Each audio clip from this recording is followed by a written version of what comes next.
Matagal nang mailap ang internet sa maraming lugar. May mga gurong handang magturo, mga batang puno ng pangarap.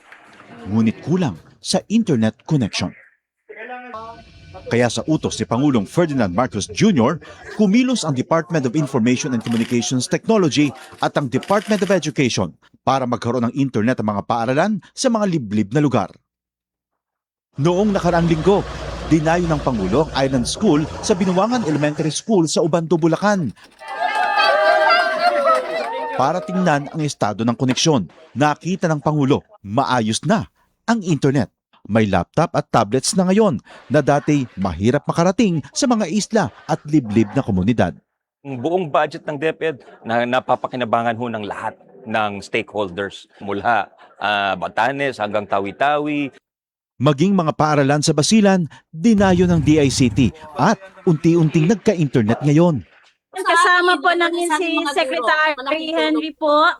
Si Sec. Asa na si Emis mo yata nagkakabit eh. Hi, Mr. President, Secretary. In Basilan, 189 schools na binigay sa aming assignment ni Seksani, 172 na yung nakakabit. Dahil ang internet sa mga paaralan ay hindi lang basta signal, isa itong tulay para mas mapalapit ang kaalaman sa bawat silid-aralan. At sa bawat paaralang nakokonekta, may mga batang mas nabibigyan ng pag-asa. Magkaroon lahat ng estudyante, magkaroon lahat ng guro ng kanilang kinakailangan na equipment at para maging mas maganda at mas maayos ang sistema natin sa pagtuturo. Sa buong bansa, tuloy-tuloy ang trabaho. Isa-isang inaayos sa mga bagay na magpapagaan sa buhay ng ating mga kababayan. Para ang edukasyon ay mas maging abot kamay ng bawat batang Pilipino, anumang isla o lalawigan sa bansa. Dahil sa sunod-sunod na balita ng mga lindol sa bansa, madalas naririnig natin ang mga terminong magnitude at intensity. Pero ano nga bang pagkakaiba ng dalawa? Ang magnitude ay ang sukat ng enerhiya ng lindol. Sinusukat ito gamit ang mga instrumentong seismograph. Samantala, ang intensity naman ay ang sukatan ng epekto ng lindol. Kung gaano kalakas ang naranasang pagyanig at pinsalang dulot nito sa mga tao at istruktura. Magkaibang datos, pero parehong mahalaga. Katuwang ang Radyo Pilipinas, dapat alerto publiko. Ito ang Presidential Broadcast Service. Radyo Pilipinas. Radyo Publiko. Ng bagong Pilipinas para sa bagong Pilipino. Naghahatid ng mahahalagang balita at impormasyon nag-uugnay ng pamahalaan sa sambayanan. Tulay sa himpapawid ng serbisyo publiko. Radyo Pilipinas. Radyo Publiko. Ang boses ng Pangulo. Sa Borongan, 657. Radyo Pilipinas. Radyo Publiko.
Yes, magandang afternoon mga kasangkayan.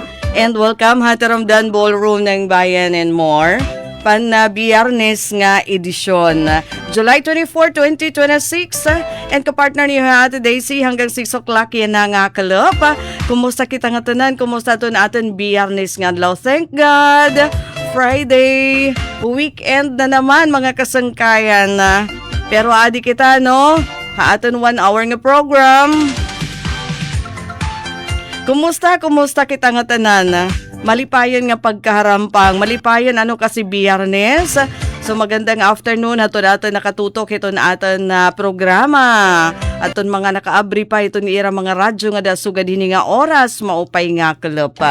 And welcome para na aton na marisyo na naman nga program. Para ito nawawaag ito na aton program. Medya kasi napakian na Ate Daisy. Kada ano ba talaga ito ni imo programa? Everyday ba ito ni imo program? Ito na aton program. Lunes nga diton ka, Biyernes nga adlaw 5 to 6 p.m. Pero darahiton impeachment, trial kontra ito na aton na Vice Presidente, ano? Nakahook up kita tikang hiton Lunes nga dahiton ka Miyerkules nga adlaw, no? And then kakulop nga adlaw, react niyo igka-partner. Kasi Ate Daisy nakadulhog. May edad ko ginatenderan ano, aton training para aton mga 143 volunteers iton Philippine Red Cross. So naging kaupod ko hira Sir Noli Kahigas iton chapter administrator.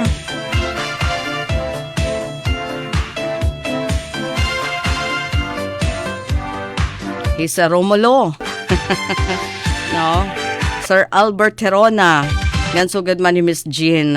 Adton 143 coordinator iton Philippine Red Cross. So ibig sabihin, yon ginhag-id kami para makapag-training gihapon ha iyo para hiton mga volunteers din hiton probinsya ito ni Eastern Samar. No? So magbibiling kami hin mga volunteers kada barangay nga magiging kasugbong ano hiton na Philippine Red Cross, pwede nagihapon hito naton gobyerno nasyonal ano nga maging responder ha panahon hiton kalamidad. So target ano kada barangay 44, imagine nga mga volunteers. So ano man kunit ati itong tatrabaho syempre para mahibaro hiton pagresponde ha panahon hiton mga emergency. Volunteer ba? No? Kaya iton kanan Red Cross kadakan malit haros ubos la no mga volunteer works. Ito na aton pwede mahi-contribute. So nakadto kami central office ito na PRC para haton na paghag-id ano pinangunahan na Secretary General Dr. Gwendolyn Pang. Adto nga mga training all over the country kaya adto. So aton magin trainhan yan na mga taga Region 8, Region 6 and Region 7. No? Tikanghan Lunes. Actually Tuesday and Wednesday pero yung travel time namin Lunes nga hanan kakulop nga adlaw. Ayun. So giupay-pay kaya iton magin volunteer, no? So ginaawhag ko kamo ano kasi dideton panahon niton calamities sometimes ito naton mga taga DRR di ba syempre ito na respond ito naton mga otoridad pero what kun wara pa hiradada. So pwede gihapon kita magin responder, magin volunteer responder.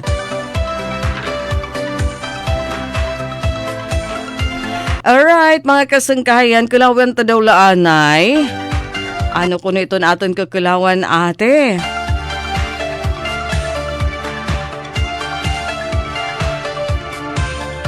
Kilawi tala na itong panahon. Magiging mauran ba? Magiging mauran ba? Iton aton panahon, yan ang weekend. Labi naton mga maglalaba pala buwas nga adlaw. Ano ito naton may expect nga panahon, kalawan ta ha, iton maura na ato dapit sa Luzon, ano darahiton nga bagyo. Ala, kalawan ta. Ato dapit extreme northern Luzon, iton may ada heavy rainfall outlook, darahiton tropical cyclone Quiapo. As of, yan na nga alas 5 Hankalop, July 24, advisory number 14, hiton DOST Pag-asa. Okay, so aad to extreme northern Luzon hain ini kuno iton may ada mga pag-uran Ilocos Norte, Apayao, Cagayan.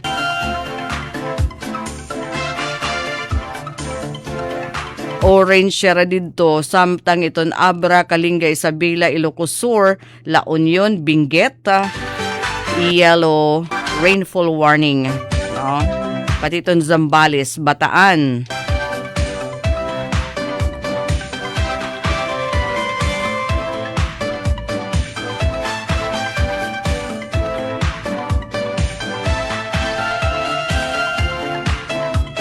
Uy, talaga ano? Nakaigo ngayon talaga haaton. Palayan, Cagayan. Adi man na adi ano, Kalawan, Talaanay. An aton latest nga forecast kang aton DOST Pag-asan kananya na nga alas 5 hakalop July 24. Ano, naglandfall ngayon hiya. Hakamigin Island, Kalayan, Cagayan. Ano, so hanya naan kaninhan alas 4 an iya sentro hadto na Baguio amoy 19.1 degrees north. Makarukusog naman hiya kay 85 kilometers per hour harani ton sentro, ngayon adton Subasco naman 115 kilometers per hour. Ano, tapos an iya naman direction west northwestward 30 kilometers per hour. So nakadto talaga extreme northern Luzon. Ano, nakadto haira adton storm signal number 2 Batanes, Cagayan, ngadto dapit Ilocos Norte. Ano, asya ito naton giniisa aton storm signal number 2 ato number 1 naman Mountain Province, Ifugao, Benguet, nabiyabilin nga parte ito ni Ilocos Norte, Ilocos Sur, La Union, Northern and Central portion ito na Aurora. So kakulop nga adlaw naman paggikan ano pag-ulit ikang naman sa Metro Manila. Ang panahon dito Metro Manila makuan lahiya, ano pa daw laini, in nga cloudy lahiya. Asya nga mabatsi daman ang ginaagian ng eroplano in tala. Kakulop nga adlaw. Balita may ada nga kasi nga niton nga mga kaulapan, may ada nga ni dida clouds. Ginaagian ano hiton na eroplano asyet nga medyo may ada turbulence. Pero diri gud hiya ora-ora. So thank God ano kasi haraw-harayo pa manadtuan ka ng kakulop pa.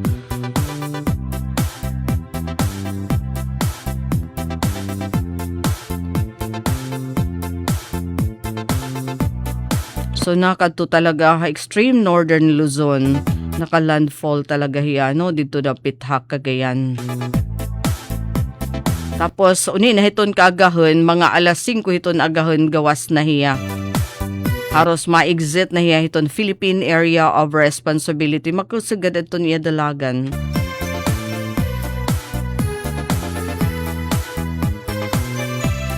Ay maigo 30 kilometers per hour. Ano yung movement kasi, no?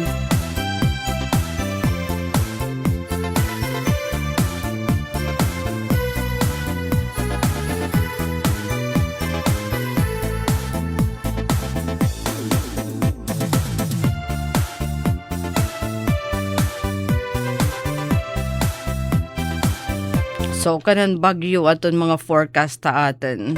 Kanan yan ang adlaw darahiton nga Bagyo Quiapo. Yeah. Pero so far hindi niya atin ano, inuran ba o nga niya ako abat, mapaso naton panahon pero may ada mga pagdampag ano. And sana daro-diretso na naman iton mga maupay nga panahon ano, yun nga weekend kasi damo man naton maglalaba. Kasi Sabado nga adlaw. Anato naman mga nagbibiyahe na mga tipauli pa no. Hirotla di dahiton biyahe. Napakadamo hiton mga ano pa daw lain niya. Mga aksidente di diton kakalsadahan. So kaulangan magin mahirot. Hiton pagmamaniho.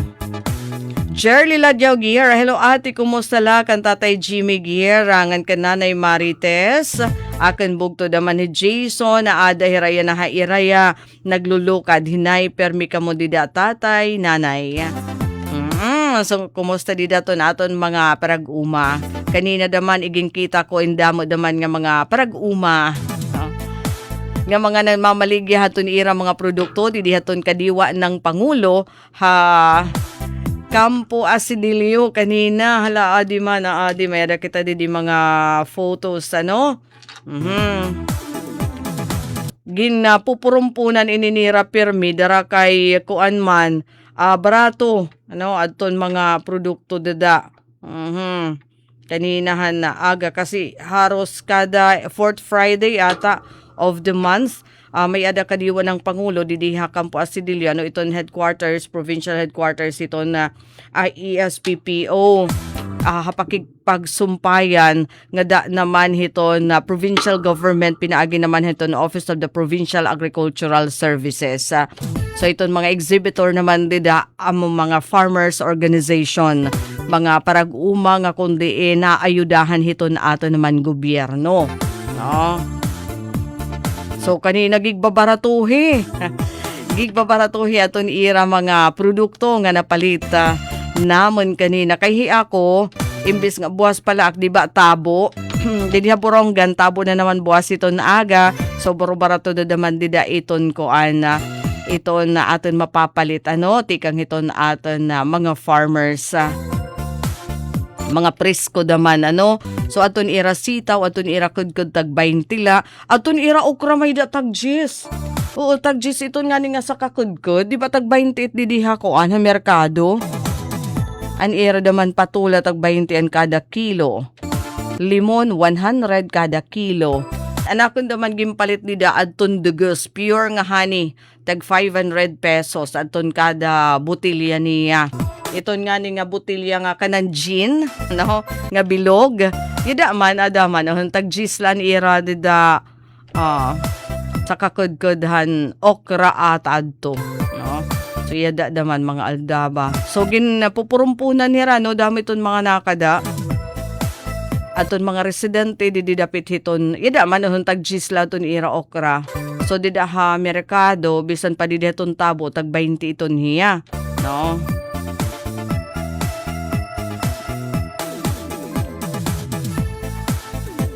Anira karabasa tag 30 laan kilo. Andi na nira gidadag ko inga pinya. Pinyang naabutin tag 100 pesos. Didi naman ha merkado. Tag 50 la haira. Asinit nga gidadag ko italaga. No? Nga pinya nga nagpakasulig tikang naman ha may dulong. Avocado aton ira kilo aton pakwan tag 30. Kasi taton pakapalit hiton dida ahit ano. Dida ha bisan patabo ano naabot pa yahin 40. So avocado tag 100 la aton kada kilo dida. No? Pakwan 30. No. Pero dira dida pipino tag 45 kada kilo. No.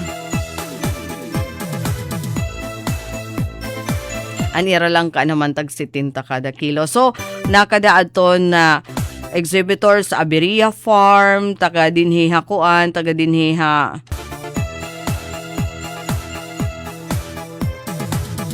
Hamaytig Aberia Farm iton may tigbaw may dulong adton mga Agrarian Reform Farmers Association did Halalawigan, San Gabriel Farmers Association han may dulong han Borongan, kan Loterio Farmers Cooperative nakada no. Tapos adton na Taga-Rosan Mini Garden din hinaman ha Borongan. Ano? So imagine adton taron tag 30 la pinalit kaya aka. Pero kato nga ala kasi diri naman kaya daman makonsume yung usa ka kilo kay syempre pinalit pa manin iba nga mga utanan. So nahiyok talaga na makit pag may ada kadiwa ng Pangulo ano, dida naman hiton na PNP kasi barato naman talaga ito ni ira mga produkto as in presko ano, ngan barato tikang didihiton mga tikang didihiton mga farmers cooperative, farmers association.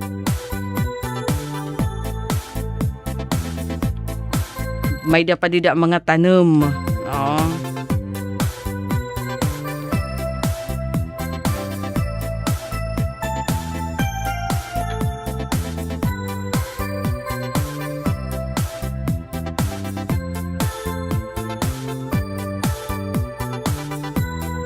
Ay grabe naman ano itong mga baha dito dapit Luzon.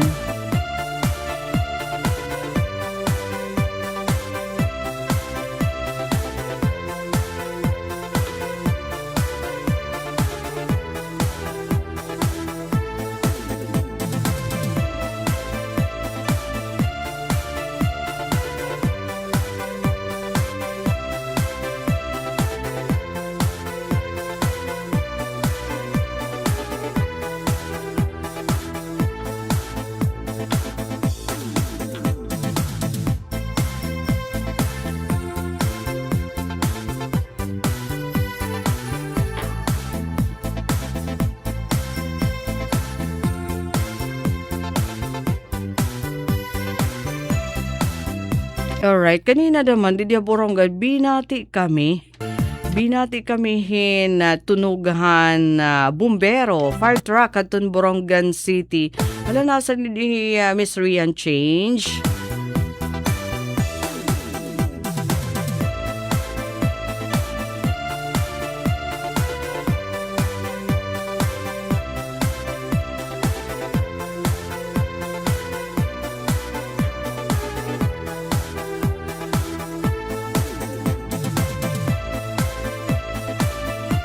Pagpasalamat. No, so nakadi nga hindi kampisaw nga area. Tama ba? Ay, okay. Oo, di dito New Road kampisaw. Di dito may da kapatungan naglalararab dira di da ano. Asyan aton kanina nabatian. So pero diretso nakaresponde aton mga taga Bureau of Fire Protection pati aton PNP.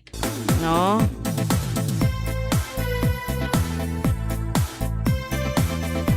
Dito may dalikuan ito New Road. Kampisaw. Naglalaraga ano daw lato kung tikang ginsunog. Tikang hinagharing, no? Kapatungan kaya dida.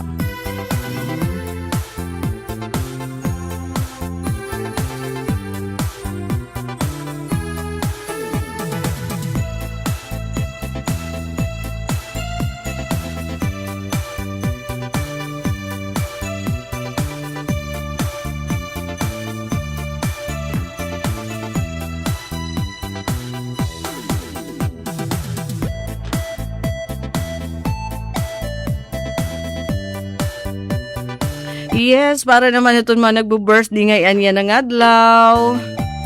Ala, mag-greet anay kami didi, ballroom ng bayan and more. Ala, sige daw. Mga nagbo-birthday na July 24, 2026. Happy birthday! Bis kami diri niyo kami imbitaron ha, mag-greet lagi hapon kami. Oy, kadami ito nagbo-birthday. Aton kabaro trabaho, Mr. Joey Gabieta. Happy birthday. Taga-Tacloban. Presley Montaliana, happy birthday. North Aris, happy birthday. Ay, patikan sa Robert. Kuya Robert Dihon, happy birthday. Ma'am Michelle Muslaris Boleka, happy birthday teacher ini diton Oras East District. Di ko aram kung hain na ton specific na school. Shirley Plata, happy birthday. Ria Balaka, happy birthday. 724, happy birthday. Felix Sherigine Jr., happy birthday. Oy, Miss Gina Nang, happy birthday. Pati kan Jemery Obina, happy birthday. Ang dami naman ng friends natin na nagbo-birthday na. Pati Ismael Tijas Jr., happy birthday. Oy, sa Richie Mons, it's your birthday today? Pati Hitrish Sibricos, kan kasamang Kurt, anak, happy birthday, waray la pag-aari nga sa day. So nga tanan nga nagsasalinurog ito ni Ira kadlawan niya na malipayo nga kumpleanyo, as in enjoy your birthday.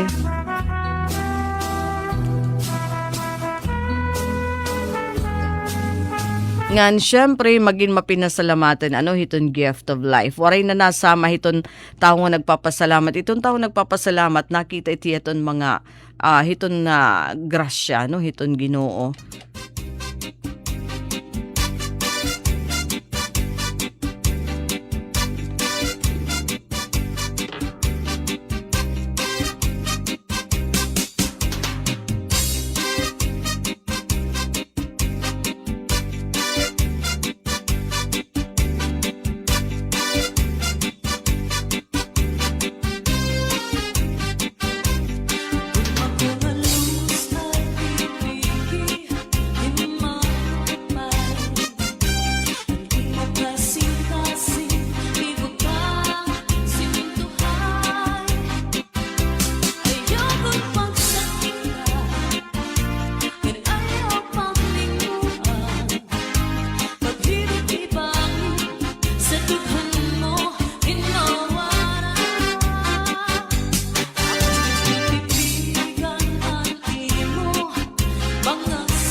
Alright, 11 minutos na laog sa magalasay sa Taramdan Ballroom ng Bayan and more.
Nga naruruyag ka sa ako, pag-aanhon naman, kay may asawa ka naman. Man, kung pagdudundun mo, ang naglabay ng mga panahon, urog ang akapisan, kay ikaw higit man. Maaramdaman ko, nga naruruyag ka sa ako, pag-aanhon naman. Hay, may mga humahabol pala ah. Sige la, ibos la di mahiabot. Jennifer Gulmatico, hello Ate Daisy, pa shout out. Ika nga barangay Kagbunga. Jennifer in family, mga upay nga kalop, happy weekend. Ate barangay ka na Abong Borongan. And Gina, Baula Campoto, hello ate. Pa shout out Gadla. Ngat hatabok Llorente, Eastern Samar, maupay nga kalop. Tikang Gina Campoto. Yan ba yung mga kasangkayan? Our time is up. Dini kita nagtatapos sa Biyernes ng edisyon, Taramdan Ballroom ng Bayan and more. Siyempre, hangaran hito na Amon Station Manager at Rus Rivera Abunda, Admin Officer Kuya Razel, Boboy Rubin, Chief Tech Joy Policarpio, ako naging kapartner yan na, Engineer Mark Gagwa. Ini Daisy Lalosa Bilizar, nasa ring da mga salamat ang iyong pakigusama o pay nga kalop. Happy weekend and God bless everyone. Mula sa pinakamalawak na newsroom sa buong Pilipinas, ito ang Radyo Pilipinas News Update. Anaton oras mga kasangkayan, may ada na kita 5 minutos ug sa mag alas 6. Ngan parahan aton mga balita yan na personal nga ginbisita ni Department of Migrant Workers Secretary Hans Leo Kakdak adton pamilya na sa nga seafarer tikang haantike nga naawatan kinabuhi ha drone attack ha Black Sea nga pagbisita in subayhan na kamanduan ni Presidente Ferdinand Bongbong Marcos Jr. Ha-interview ang Radyo Pilipinas nga dakan Secretary Kakdak ginsabi ni nga personal niya ginbisita adton asawa nga adton mga minor di edad nga anak han seafarer kaupod adton pera nga personnel han DMW nga Overseas Workers Welfare Administration para ipaabot adton pakikiramay ngan paghatag hin pauna nga ayuda pinansyal nga dahaton pamilya. Sigon pa kan Secretary Kakdak mismo Presidente Ferdinand Bongbong Marcos Jr. adton mando nga bisitahan aton pamilya aton naawat nga kinabuhi nga si seafarer nga nagpatapod nga padayon nga masuporta iton na gobyerno nga daahan binayaan nga pamilya. Lalauman nga mahiulingan niya Pilipinas adton na patay nga lawas ang seafarer hiton sunod nga simana nga tatapuon hiton iya pamilya. Samtang pagresponde ha panahon hiton emergency di deton komunidad duga nga pakakasgan hiton Philippine Red Cross ngan local chapters.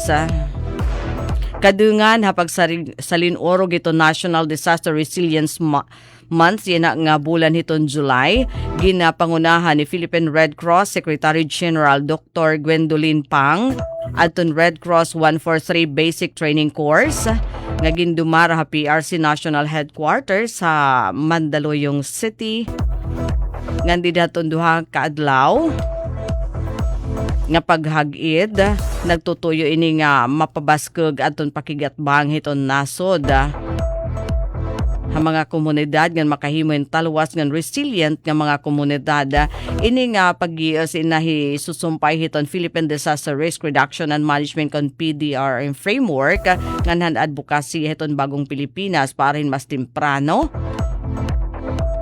ngan direkta nga serbisyo nga dayton katawhan. Panuyo haton na sabi nga training nga mapakasug adton mga pitad hiton mga PRC chapters ngan volunteers pinaagi hiton temprano nga pag-identify hiton mga potential nga hulga ngan peligro di dahiton komunidad, temprano nga pag-report, paghatag hin kaangayan nga impormasyon bahin hiton sitwasyon, epektibo nga pagresponde, iton ba nga madali ngan eksakto nga aksyon, kapag taga diton krisis o kalamidad, ngan sakto nga dokumentasyon o eksakto nga pag-record haton mga aksyon ngan impormasyon. Pinaagyaton padayon nga kolaborasyon hiton Philippine Red Cross ngan hiton gobyerno mas ginpapabaskog iton na hibabruan nga na pag-andam hiton mga volunteers para hiton kaligtasan hiton tagsa nga pamilya nga Pilipino. Ang delegasyon na Philippine Red Cross Eastern Samar Chapter inggim pangunahan ni Chapter Administrator Noli Cahigas. Upod liwat adton 143 focal person.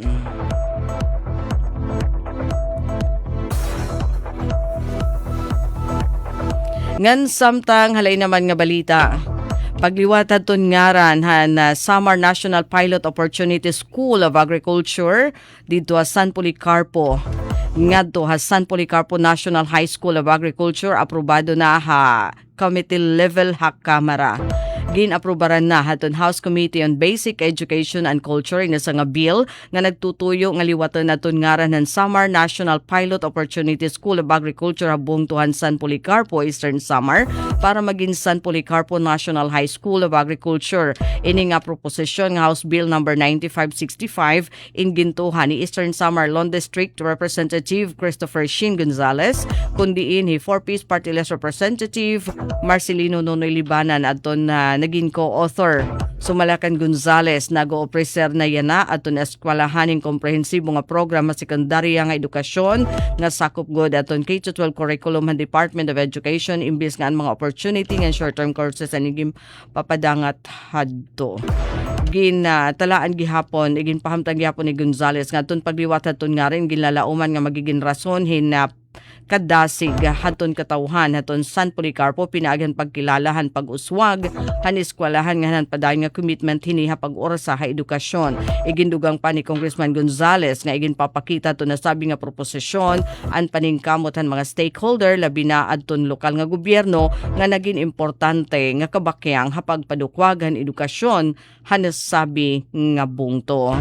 Haylarumhan bill aton ngaran ang eskwelahan in mababag-o ang nga tanan nga propiedad, mga kawani o mga empleyado, records katungod nga mapresente nga posisyon in padayon nga titipigan o hipapabilin ha San Policarpo National High School of Agriculture oras nga maging opisyal na nga balaod ang nasabi nga balaod nun.